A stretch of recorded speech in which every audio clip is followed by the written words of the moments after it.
हे काही welcome back to new ब्लॉगमध्ये तुमचं स्वागत आहे. तर आजचा ब्लॉग थोडासा वेगळा स्टार्ट होतो याचं कारण की तुम्ही खाली बघू शकता थोडेसे जे पार्सल होते ते आपल्याला पिक करायचे होते. याचं कारण की शेती रिलेटेडच आहेत. आपल्याला जे गार्बेज आहे ते मॅनेजमेंट व्यवस्थित करायचं होतं, त्यासाठी हे पार्सल आहे आपण घेऊन जातो शेतामध्ये. तर त्याच्यामध्ये काय आहे हे आपण शेतामध्ये जाऊनच बघूया.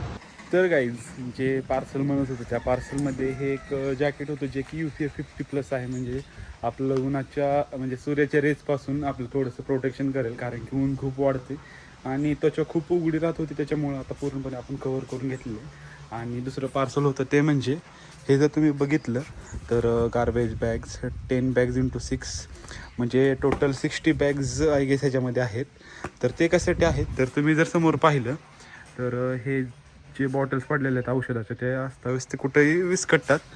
त्याच्यामुळे ते मी आणलेलं आहे. त्याच्यामध्ये आपण ते भरणार आहे. ते कशा पद्धतीने भरतो, त्याचा यूज होतो आहे का नाही हे तुम्हाला पाहायला भेटेल आणि ह्याचा पण फायदा किती पर्सेंटमध्ये होतं हे सुद्धा पाहायला भेटेल. त्यासाठी ब्लॉग शेवटपर्यंत पहा. आणि बाकी जर अपडेट बघायचं म्हटलं तर आपल्याला जे बेदाने शेड उभा करायचे त्याचं जे लेबर मिळालं होतं ते पण अनफॉर्च्युनेटली ते कॅन्सल झालं. काही प्रॉब्लेममुळे आपण दुसरे लेबर बघितलेले आहेत.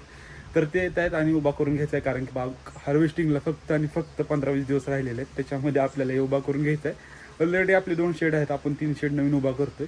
तर ते कशा पद्धतीने केले जातात, काय केले जातात, बाकी शेतातल्या ॲक्टिव्हिटीज एकदम रॉ आणि रिअलमध्ये तुम्हाला पाहायला भेटणार आहे. त्यासाठी ब्लॉग शेवटपर्यंत पहा आणि चॅनलला अजूनपर्यंत सबस्क्राईब केलं नसेल तर जरूर सबस्क्राईब करा. तर जे खड्डे घ्यायची मशीन आहे आपली, त्याचं जे हँडल असतं थोडासा प्रेशरमुळं त्याची वेल्डिंग निघालेली आहे. तर ते वेल्डिंग आपले गुलाबभाई करत आहेत. त्याच्यानंतर जे तिसरा शेड आहे आपलं त्याचे खड्डे घ्यायचे बाकी आहेत. तर त्याचं प्रिपरेशन आपण करून ठेवलेलं आहे. फक्त खड्डे घ्यायचे आहेत. प्रिपरेशन इन द सेन्स की जे मार्किंग वगैरे असतं ते सगळं केलेलं आहे. जाऊन फक्त आता आपल्याला खड्डे घ्यायचे आहेत आणि बाकीचं 2 शेडचं काम आता चालू झालेलं आहे. त्याच्यामध्ये बॉक्स असतात ते उभा करण्याचं काम चालू आहे, ते पाहायला भेटेलच तुम्हाला. तर हे अशा पद्धतीनं थोडंसं वेल्डिंगचं काम चालू आहे. हे थोडंसं रिस्की असतं, पण गुलाबभाई आपले मल्टी टॅलेंटेड आहेत त्याच्यामुळं ते इझिली करत आहेत.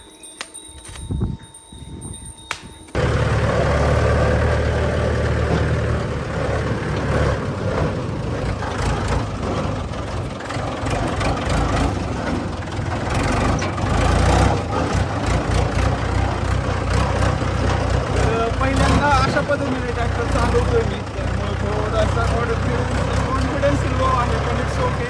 आपल्याला तिकडं बेदाना शेड तयार करायचं तिथं हा टेलर घेऊन जायचा आहे.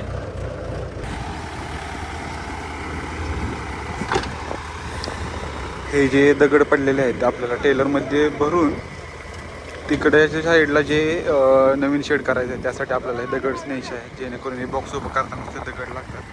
तर तेच आपण करतोय. आणि हे इनोव्हेशन चांगलं वाटलं मला. ट्रॅक्टरला JCBचं जे असतं मागचं बकेट ते बसवलेलं आहे, वरती लागेल बरं.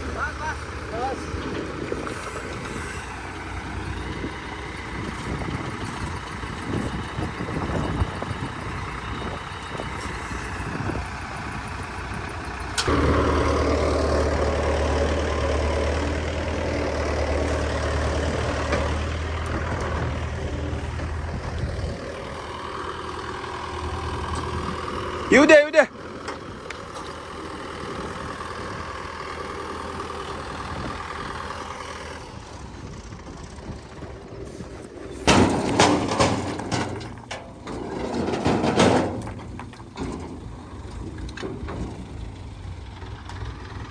ते पलीकडे बघा बरं का गुलाबभाई. ओ नाही नाही, ते शेड शेड झालं.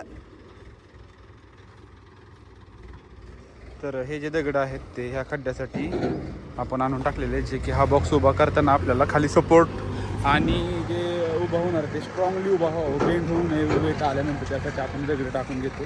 तर त्याच पद्धतीने बाकीचे पण खड्ड्यांजवळ आपल्याला दगड टाकून घ्यायचे आहेत.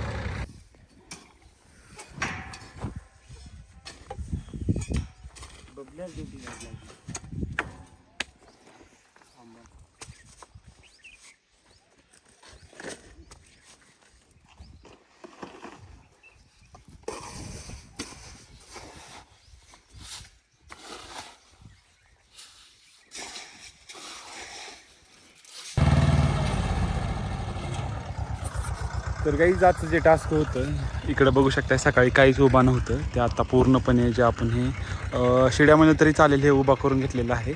आणि आता याच्या पुढची प्रोसेस म्हणलं तर हे चांगलं वाळू द्यावं लागतं आणि वाळल्यानंतर याच्यावरती तारा ओढतात व एक सपोर्ट द्यायचा बाकी आहे आणि त्याच्यानंतर तारा ओढल्यानंतर जे जुनं शेड आहे त्या टाईप हे शेड होऊन जातं.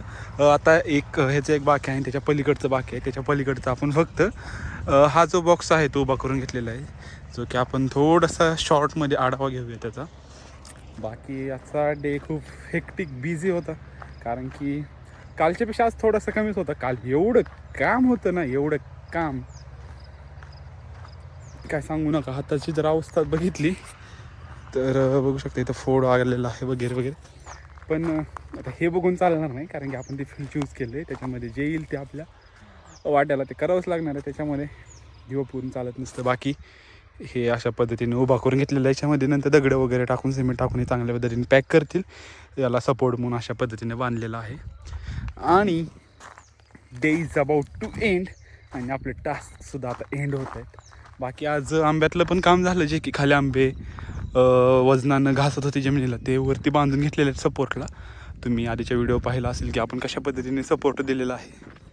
तर सूर्य मावळतील जातोय, दिवस एंड होतोय आणि आपला हा व्लॉग इथंच एंड करूया. तुम्ही व्लॉग शेवटपर्यंत पाहिलं त्याबद्दल मी तुमचा मनापासून आभारी आहे. भेटू एका नवीन व्लॉगमध्ये, तोपर्यंत थँक्यू.